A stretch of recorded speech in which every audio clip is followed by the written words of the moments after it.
Welcome to another edition of the Voice of Palestine, Voice of the Palestinian People. It's November 11th, 2013, and I'm your co-host, Hanna Qawas. This week we are interviewing Alan Hart, British author and journalist.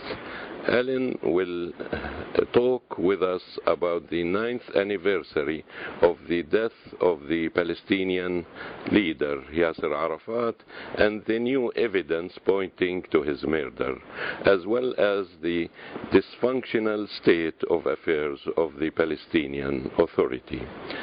Good evening to you, Alan, and welcome to the Voice of Palestine.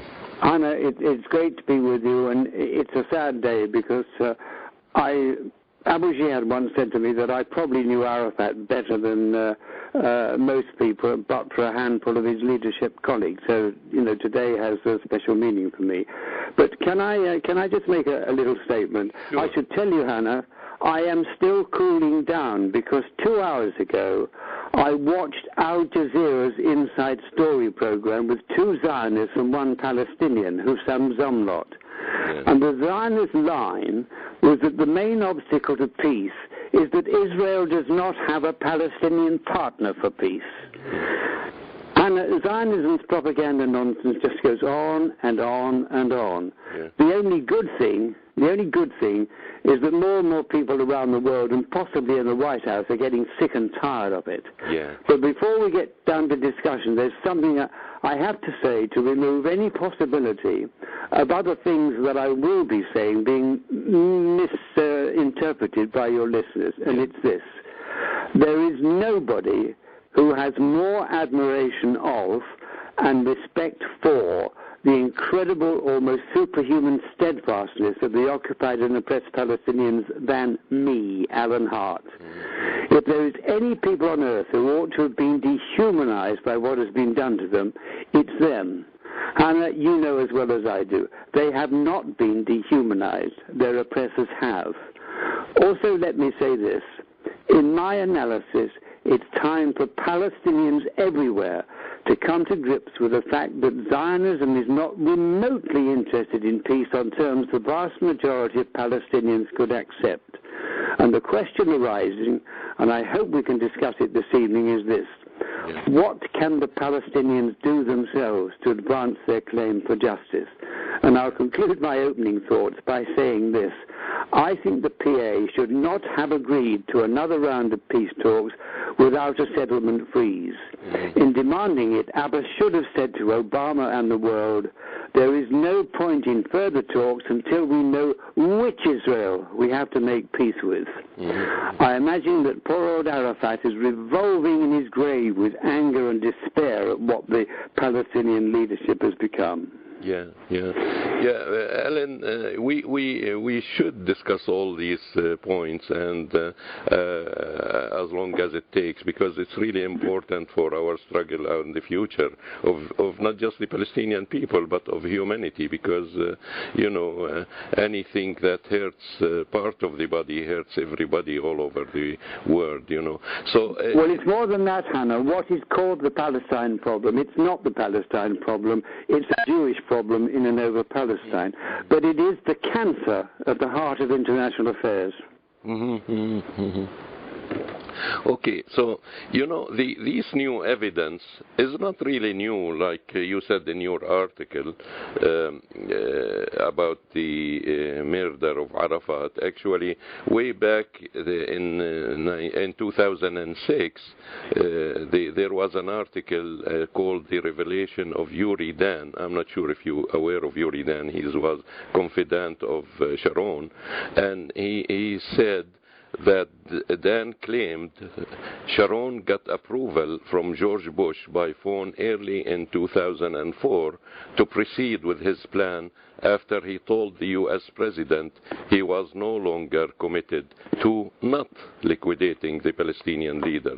So clearly, these new evidence, is not new, and also I don't understand why they didn't pursue it then, especially his wife, Suha, why they didn't do an autopsy on his body. Do you have any idea if you were close to the family in general? Well, let me tell you, I believed Arafat was dead before he was dead. As I said in my short article I wrote the other day, I was watching live on television as Israel was preparing the arrangements for Arafat to fly out of the ruins of his headquarters to Jordan and then on to the Paris hospital. Now, the announcement was made by Ra'nan Gissan, who was the Israeli government spokesman. As I wrote, he's a man who normally foamed at the mouth with his hatred of Palestinians. So he said that they were going to allow Arafat to leave. And one of the journalists said to him, but will you allow him to come back? Now, the question is important, Hannah, because as you know, Israel's position at that time was that if ever Arafat left, he would never be allowed to come back. That's true. And Geffen answered the question. He suddenly beamed a great smile and was the nicest guy in the world. And he said, of course we'll allow him to come back. He's the president of Palestine. Mm-hmm. I turned to my wife and I said, Geffen's only saying that because he knows he was dead. He was going to die. No, I'd never thought there was a mystery. I think the polonium-210 was provided by Israel, but it was administered by a very senior Fatah collaborator. Mm-hmm. Yeah, it's clear. But why Suha did... Al Jazeera has just done a very good documentary in two parts. And the only thing... Well, two things that puzzled me about it. I mean, she's fighting a good battle now. Oh, yeah. But why she didn't insist on a... as you say, I don't know. But the other mystery, of course, is clear that the PA has been covering up what it knows. I'm sure that Abbas knows who did it. Mm-hmm.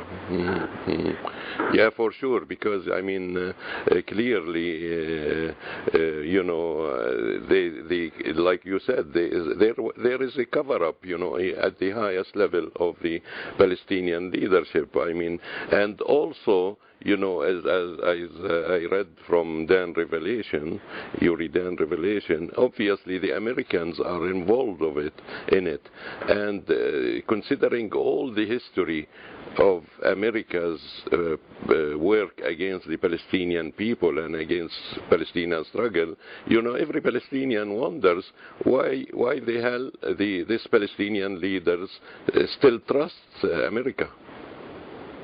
Well, yeah, but I mean, we come in a sense to the nub of the problem.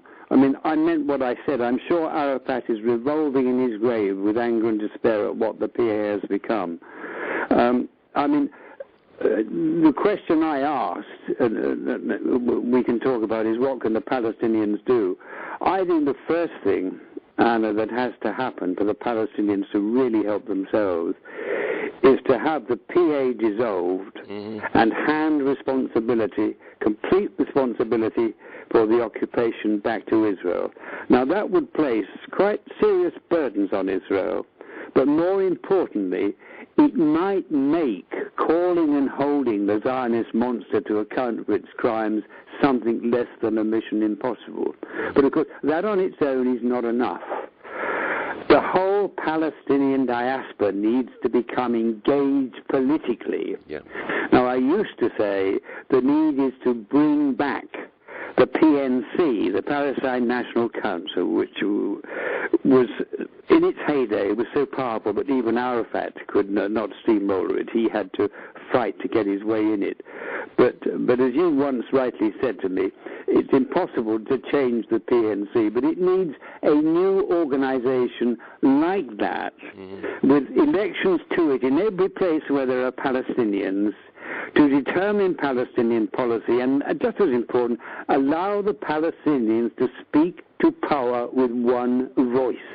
No, I agree with you. It's overdue, actually.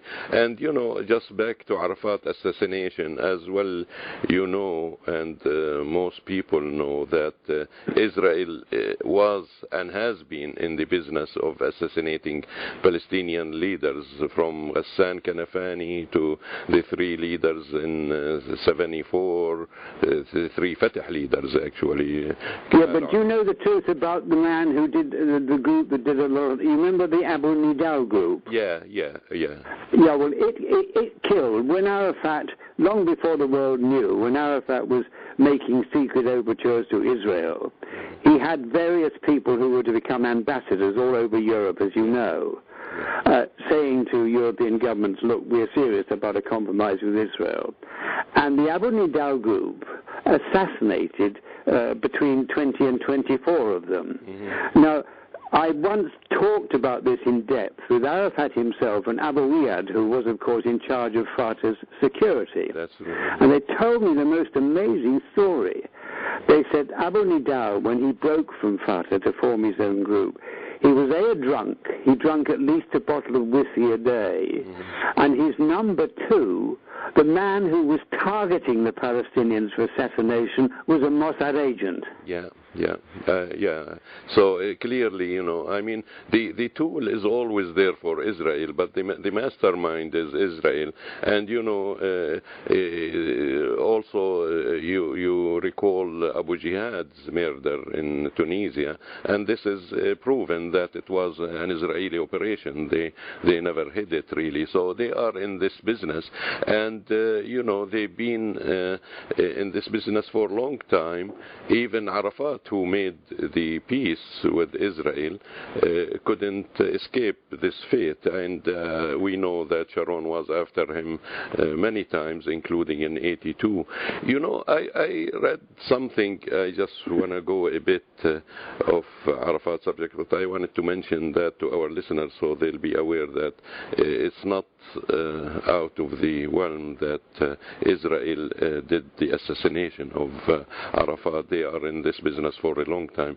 But I read you made a speech at the Shitat, at the Al-Auda conference in London, and you mentioned something about Qaboos and what did they tell Arafat, etc. Could you repeat that story? Oh yes, that was fascinating. Yeah. When Sharon was preparing with American support to invade Lebanon in 1982, he had two ambitions. He had one was to destroy the entire PLO leadership and all of its infrastructure, but that was only phase one.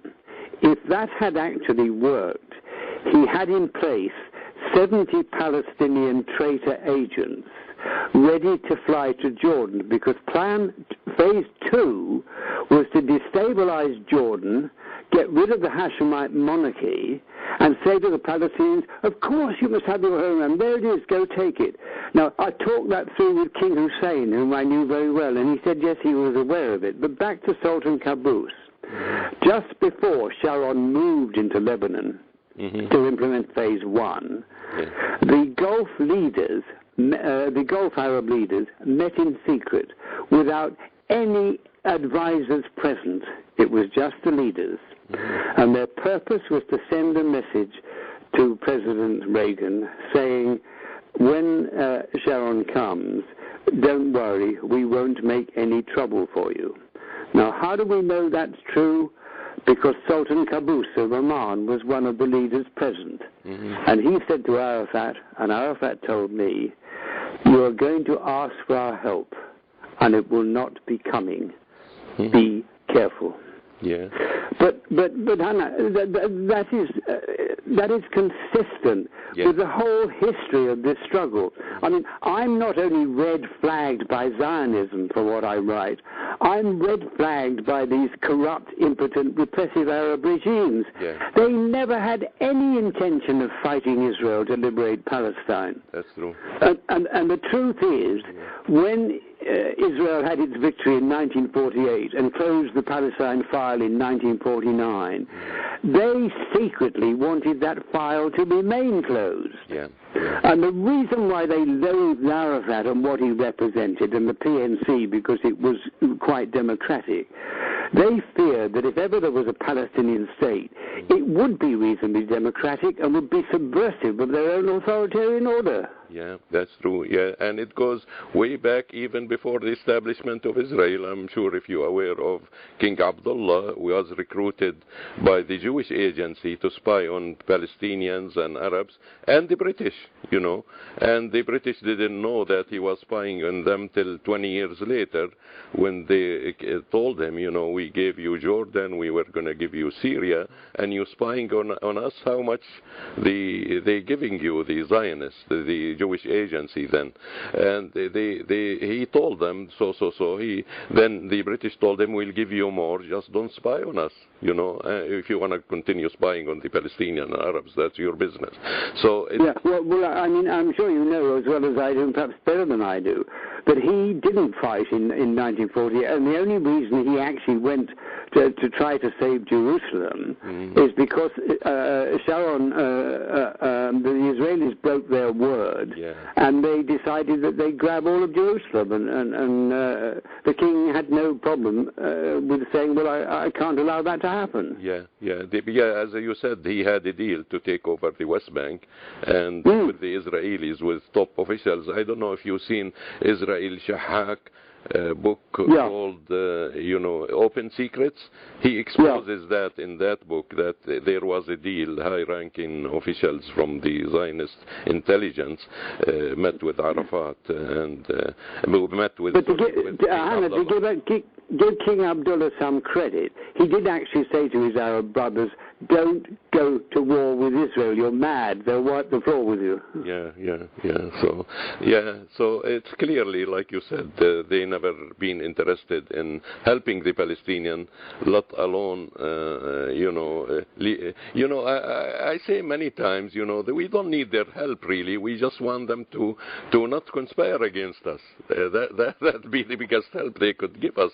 And look what's happening now, even in Egypt, they're closing the border with Israel against Gaza. It's well, I reckon the Mossad and Saudi intelligence are running General Sisi. Yeah, it seems so. Yeah, and they don't deny it. They say they have always contacts with the Israeli military. So they never denied that either, the Egyptians. So it's clear where they're heading and the Arab leadership heading. But I'm optimistic because when the genie comes out of the bottle, nobody can put it back. And the genie in Egypt and in Tunisia, all over the Arab world, is already out of the bottle. So I'm hopeful. It might take a few years, but I'm hopeful, really. What do you think? Let me tell you, Hannah, something which is terrifying. We were talking just now about the Arab regimes never wanting to fight to liberate Palestine. I'll bring you up to date on that. Mm-hmm. A couple of years ago, there was a very major Saudi royal in London. They're always here, but he was here on this particular occasion. And I knew his father. His father was King Faisal. Yeah. Whom I regard as the first and the last great Arab leader of modern times. Mm-hmm. And I was the first. Just to let our listener know before you continue, Alan, he was the one who imposed the embargo in '73 against the U.S. and Denmark, I believe. Yeah, but he did more than that. He was the man who fought Kissinger and beat him to get Arafat to the UN to make his gun and olive branch. Mm-hmm, mm-hmm. So he is the only Arab leader who's really given some assistance to the Palestinian cause. Mm-hmm. But anyway, one of his sons, people can work out who it was in London a couple of years ago, and a mutual friend suggested the two of us should meet. Yeah. And I did meet with him, and I had a wonderful hour's private conversation with him. And during that hour, I made two statements, mm-hmm. both controversial. The first one, I said to him, nothing's going to change in the Arab world until your bloody regimes are more frightened of offending their own people than they are of offending Zionism and its American supporters. That's true. And he said, you're right. And then I made this second statement, Hannah. I said, if tomorrow, this is only 2 years ago, I said, if tomorrow the Israelis exterminated the Palestinians of the West Bank, behind closed doors, your leaders would applaud and say thank you. And he said, you're right. Now, that's terrifying, but I promise you it's a true story. Yeah, and I believe they'll do the same, because we have experience all over our struggle, you know, from 1970 in Jordan, where the Saudis supplied arms to the King Hussein, and to the civil war in Lebanon, where they supplied arms to the phalangists, and it's still continuing, you know. So I not just believe it that they won't do anything, but they'll support our enemies, you know, like they did previously. So I agree with you totally, Alan, and I think it's a sad state, and that's why, you know, the slogan of Arafat and the PLO then is not correct, not to interfere in the internal affairs of the Arab countries, because, you know, they interfere on daily basis in our affairs. So why not support the revolutionary movements and the uprisings against these corrupt regimes?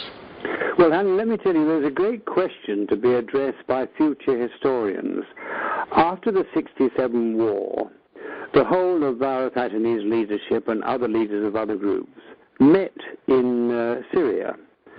And Habash was there. Yeah. And he was sitting at a different table from them. And he came over. And until that war, Habash, as you know, had been a Nasser supporter. But he ceased to be a Nasser supporter. And he joined Arafat's group, and he said the only way to free Palestine is to start our liberation journey by getting rid of these corrupt Arab regimes. And Arafat said to him, no, we can't do that. We have to live with and work with the regimes. No, I wonder, Hannah, if future historians will not say that maybe Habash was right. Yeah, oh yeah, I'm sure he was. And he used to have a famous statement that the road to Jerusalem goes through Amman. Well, I'm sure he was right, and I believe it. I hope the historians will record that too, because, you know, I mean, they both Arafat, the Saudis, for the longest time till the Gulf War, as well, as you know, where he didn't really support Saddam Hussein. He wanted a peaceful resolution to the problem there, and he was gonna mediate between the Saudis and the Saddam Hussein. And that is absolutely the truth. I write about that in some detail in my latest book, Zionism, the Real Enemy of the Jews. He went there actually at the request of Western interests. So, and in fact, I tell you, Arafat and Hussein, they had got Saddam Hussein's agreement to get out days after he got in. But the Americans didn't want him to get out, and the Israelis didn't want him to get out, because they needed an excuse to hit him. And ironically, the position of the Saudis and the Israelis always match, you know. Including the recent developments, whether it's in Egypt or in Syria or Iran, for that matter. Well, I think the new alliance now in the region today is, in fact, Israel and Saudi Arabia. So they're trying to play the same role they did with Saddam Hussein. They want a war to destroy, the regime, the Iranian regime, and the regime change, what they call it, the same what they did in Iraq. Don't you think so? Yeah, well, I think we're living through the most interesting time of all, because the question for the next few weeks is, will the Zionist lobby and all of its powerful allies and its traitor agents in Congress and the Saudis, will they succeed in preventing Obama from making the accommodation with Iran that he wants? Because if that happens, that will be the first really major defeat for the Zionist lobby. And that possibly could free up Obama, if he has the balls, as we say in English, to take on the Zionist lobby in Congress over Palestine. Yeah, we hope so, although I won't hold my breath for it, but we hope so. You know, the history of the U.S., as I told you, is long of bitter memories for me and for the Palestinian people, and we can't trust them anymore, you know. And also, I think Arafat made the mistake by going to Oslo, because, you know, he knew all these things. He knew what happened in '82, you know, where they promised to safeguard the lives of the refugees in refugee camps, and they didn't really deliver. They promised that the Israeli forces won't enter Beirut, and Israel entered Beirut, West Beirut. So it's clear, you know, you can't trust these politicians in the U.S. because, you know, if there is no balance of power that dictate on the Americans, like what happened in Vietnam, for example, they won't compromise. They won't. Yeah, but let me say two things, Hannah. First of all, I'm still inclined to defend Arafat on Oslo for this reason. About a year before he died, I said to him, do you think it's possible, Abu Omar, that future historians will say that you made the mistake of your life with the Oslo peace process? And he said, no, Alan. If the major Western powers had got behind it, it could have worked. Now, and if Rabin hadn't been assassinated, it maybe could have worked. So I wouldn't condemn Arafat on that. But let me tell you something that I think many people in the world don't understand about how much a prisoner any man in the White House is. Yes, he's a prisoner of the Zionist lobby on policy for the Middle East, but there's something else. Soon after President Carter ceased to be president, I met with him. I had been doing secret politics between Arafat and Shimon Peres. Long story, it's in my book. But I met with Carter and Rosalynn, my wife. Yeah. And do you remember, soon after he'd been in office, Carter worked with the Soviet Union, and they came out with the joint U.S.-Soviet declaration. Do you remember that? Yeah. Yeah, and the whole world, for a day, thought, this is it. At last there's a breakthrough. Carter's been clever enough to put it together with the Soviet Union. Well, as you know, all of the Arabs accepted it. Even Arafat and the PLO accepted it, although it offered the PLO nothing, but they went along with it. Who didn't accept it? Israel. Now, what happened is fascinating. Moshe Dayan, the one-eyed warlord, had crossed the floor from the Labour Party to become Begin's foreign minister. And the moment that declaration was published, Dayan went to the White House. And when he walked out, the joint U.S. declaration, joint U.S.-Soviet declaration was torn up and replaced by a new memorandum of understanding between America and Israel. Now, when I talked with Carter, I raised that, and I said, Mr. President, most people think it was the usual old story. Dayan said to you, if you proceed with this, you won't get a second term. We'll see to that. And I said, Mr. President, I don't believe that, because you were early in your first term. If you'd have pulled off peace in Palestine, they might have changed the constitution to give you a third term. And he said to me, no, you're right. He said, shall I tell you what Dayan said to me? I said, yes, tell me. And President Carter said, Dayan said to me, you must understand that my Prime Minister, I Begin, is mad. If you push him too far, he's quite capable of bombing the oil wells. So my point in summary is this, Hannah. Yes, any American president is a prisoner of the Zionist lobby as things are, but they are also terrified of what Israel might do to cause mayhem in the region if pushed too far. Again, they're the one who released that evil in the region, you know. So whether the old powers, Britain and now the new empire, they're the one who's supporting this. So they should carry the consequences of their labor, really.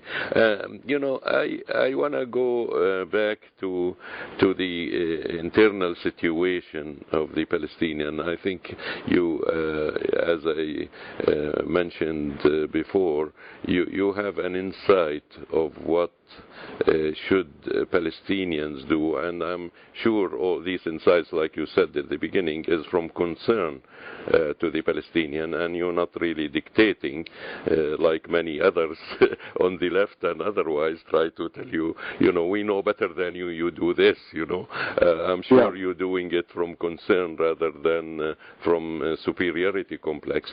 And I believe that because I followed your writings, etc., and most of what you write is from concern to our struggle, the Palestinian people's struggle. Hannah, I have given 30 years of my life to writing books, mostly at my own expense. I have destroyed myself.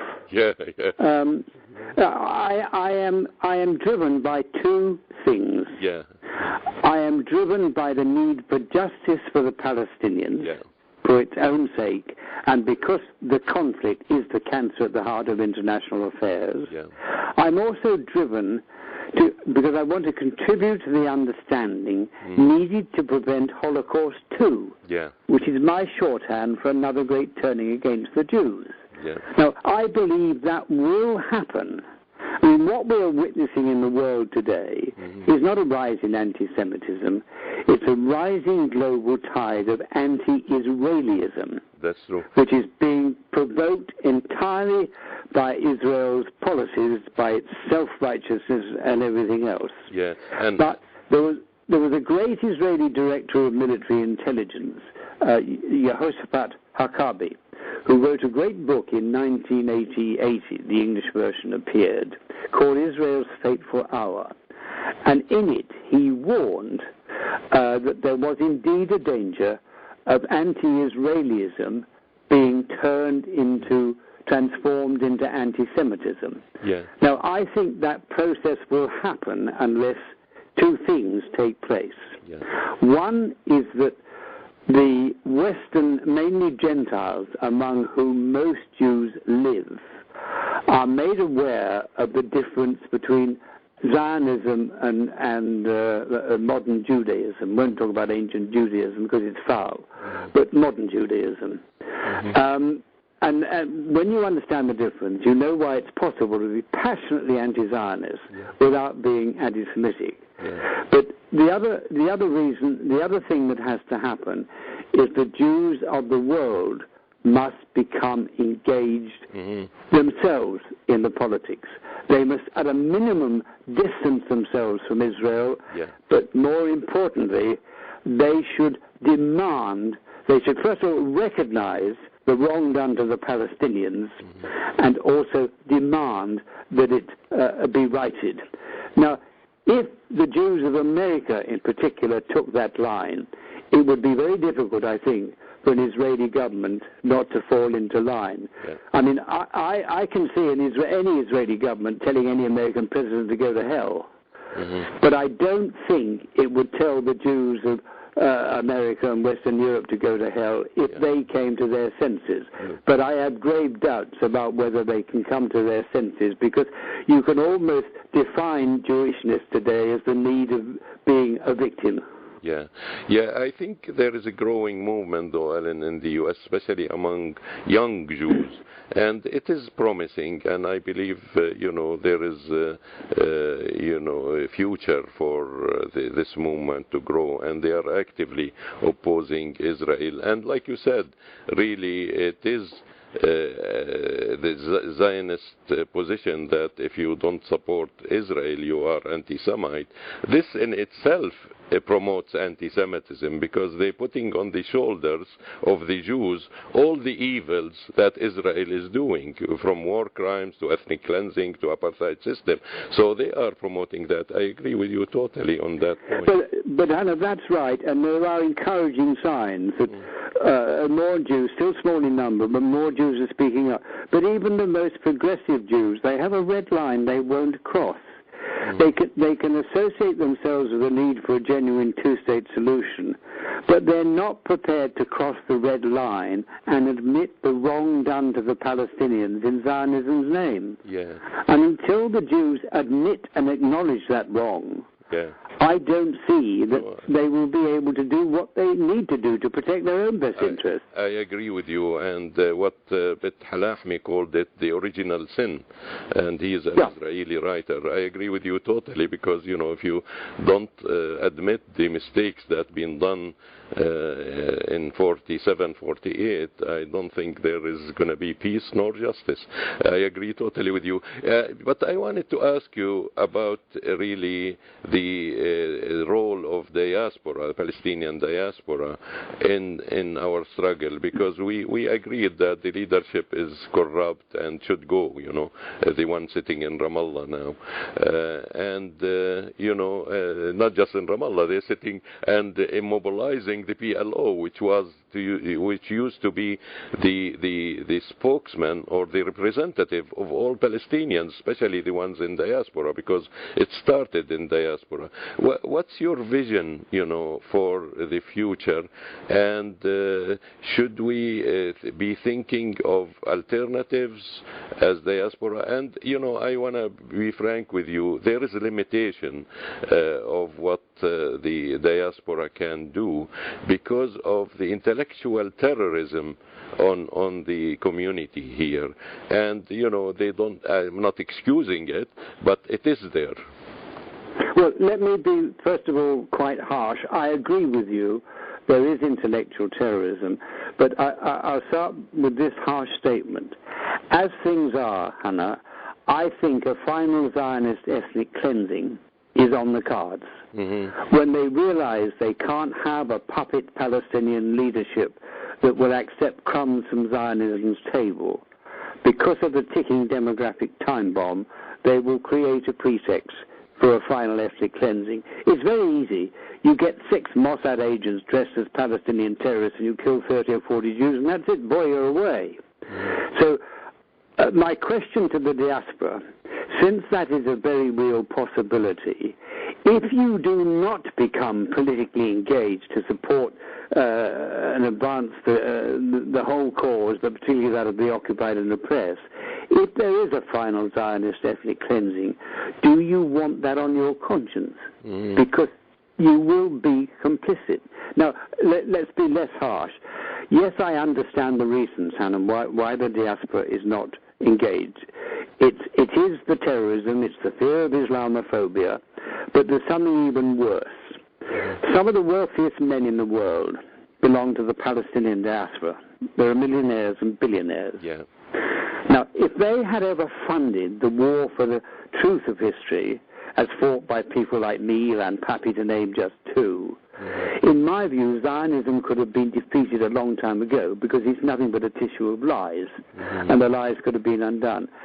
Now, the reason why they haven't resourced the war effort is because, particularly those who live in the Gulf, they are frightened of compromising their relationship with the rulers of the states in which they live. So there are all manners of fears, you're quite right, that make the Palestinian diaspora not politically involved. But it has to become involved, because I tell you very frankly, and you might not agree with this, as things are now, I think Palestine is a lost cause. The Palestinians have got to start doing something for real themselves. Now, initially my idea was not only dissolve the PA and hand back responsibility of occupation to Israel, then bring into being a restructured, revitalized PNC, Parliament in Exile. Now, you rightly said to me, and you're right, and I accept it, it couldn't be the PNC because there are too many problems associated with that.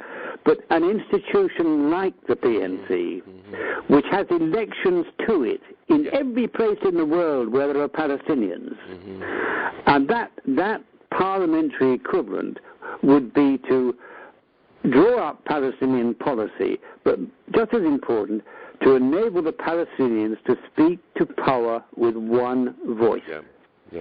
Now, that's what needs to happen.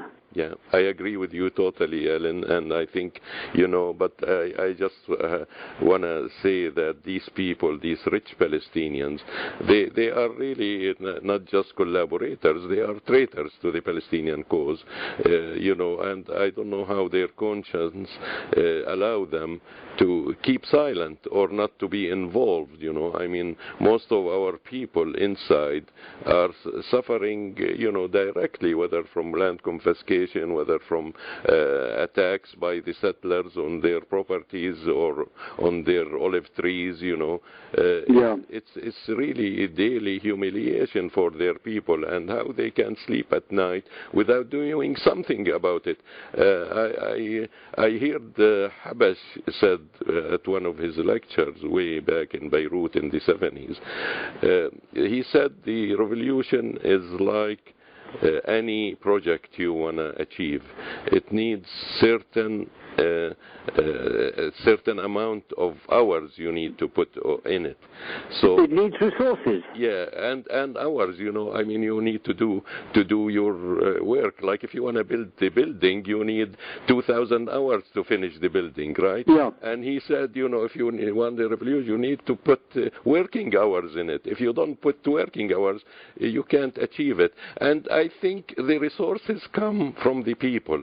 Alan, I'm not going to brag, but since we started the Canada-Palestine Association in 1980, our budget didn't exceed $3,000. And we did immense work. And the same with Voice of Palestine. I mean, we get our listeners to support us, but we never get any rich Palestinian. Actually, majority is from Canadians and from other people, rather. The majority. The Palestinians are in different worlds. So, again, I just want to mention it's disgraceful for many Palestinians, and I'm saying it openly now, that when we went to a demo against Soda Stream, because it's manufactured in settlements, Domain, in the unoccupied West Bank territories. When we went to a demonstration to protest against London Drugs, who carries it, me and my wife, the only Palestinians, and my wife is naturalized Palestinian, were the only Palestinians there. At least there were 10 Jews protesting with us along the other Canadian. It is shameful, that these people... Honey, it takes courage by you to say what you're saying, but for the last year, I have been saying on public platforms that by default, not intent, the Palestinian diaspora, and particularly its very wealthy members, have effectively betrayed the occupied and oppressed as much as the impotent, corrupt and repressive Arab regimes. Yep. Now, I understand, and to some extent I sympathize with the reasons why they're not engaged, but I ask again, there is a real possibility of a final Zionist ethnic cleansing. Do they want that on their conscience? Yeah, that's true. And I ask with you again, do they want it on their conscience and on our conscience? So please do whatever you can. Put some hours at least. 1 hour a week. 1 hour a week is enough. I'll be grateful if every Palestinian puts 1 hour a week into supporting our cause. I think this is very true, Ellen, and I thank you for sharing your thoughts with us. I just want to give you one last word to our listeners in general, what can they do? And, I mean, the BDS movement is growing. Do you think it has a role to play in mobilizing people to support? I must be honest. I have divided thoughts on this, and I'll tell you, it's not a secret. My dear friend Ilan Pappy, you know of Ilan. Yeah. Now, Ilan, he's a great founder member of the BDS movement, but he also shares my worries about it. It's really only going to work at the end of the day if there's enough public involvement to get governments involved. But that's the good news. The bad news is that it could be counterproductive. Since most Israeli Jews are brainwashed, it just could have the effect of retrenching their views, and they say, oh, anti-Semitism comes again. Mm-hmm.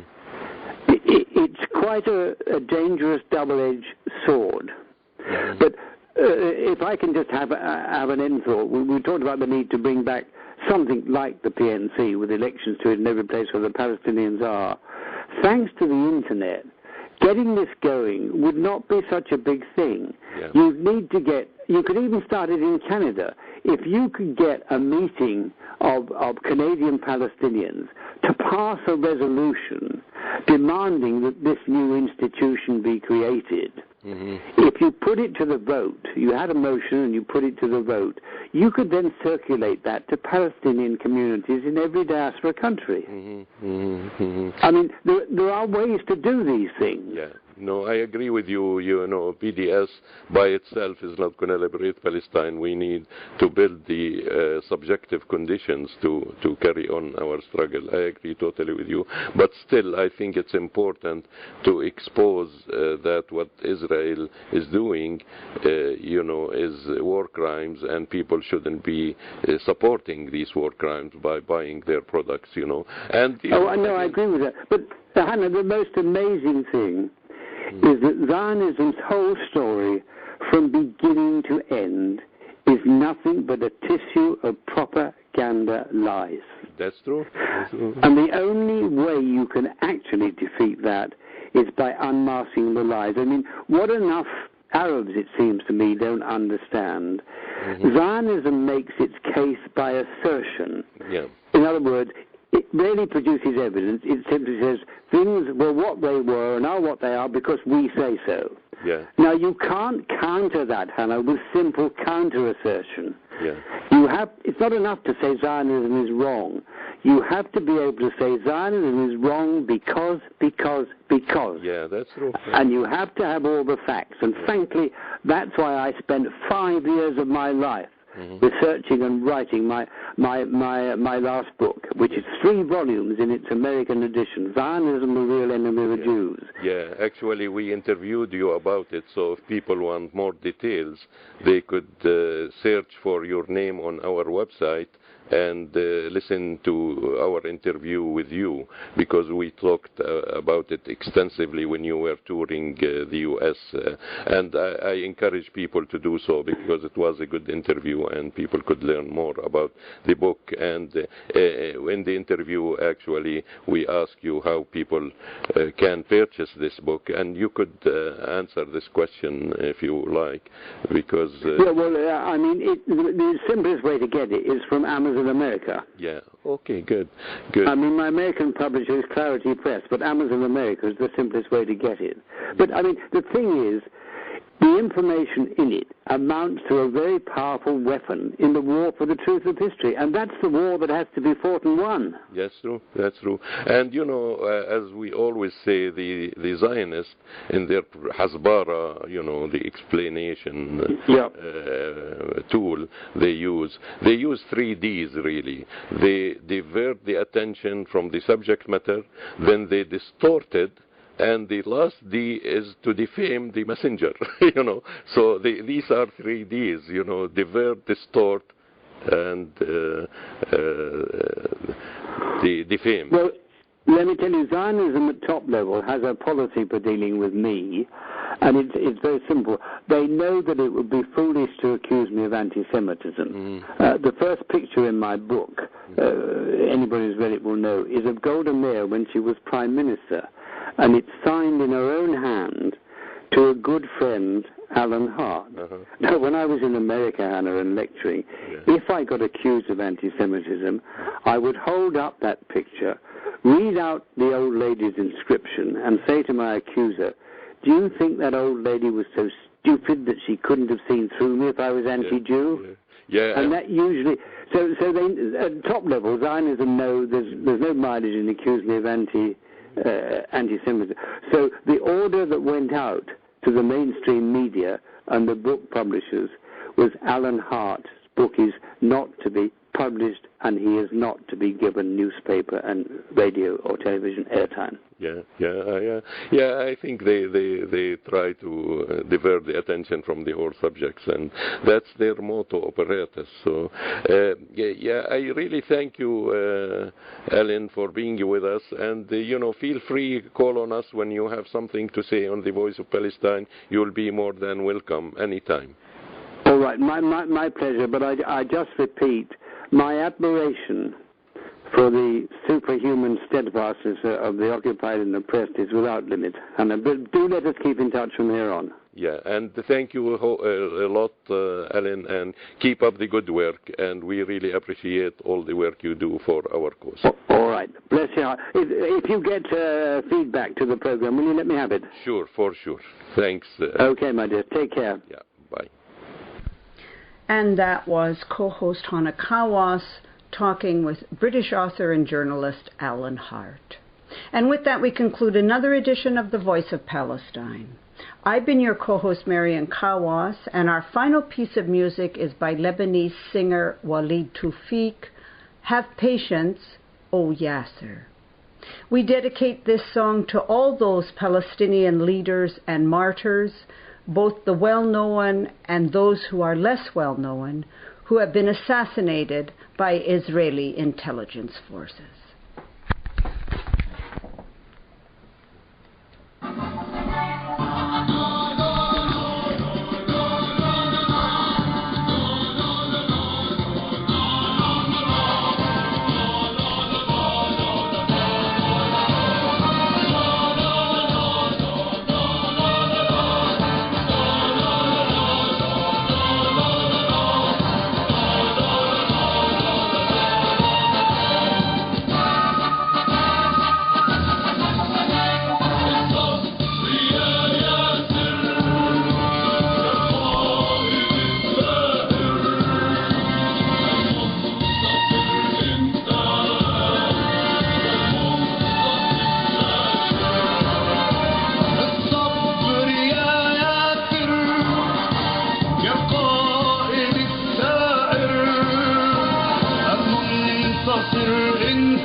يجبال ما تنهد المنتصر انت قوم للشهادة فز الموت موت تعج يجبال ما تنهد المنتصر انت والمنتصر خاسر الصبر يا ياسر الصبر يا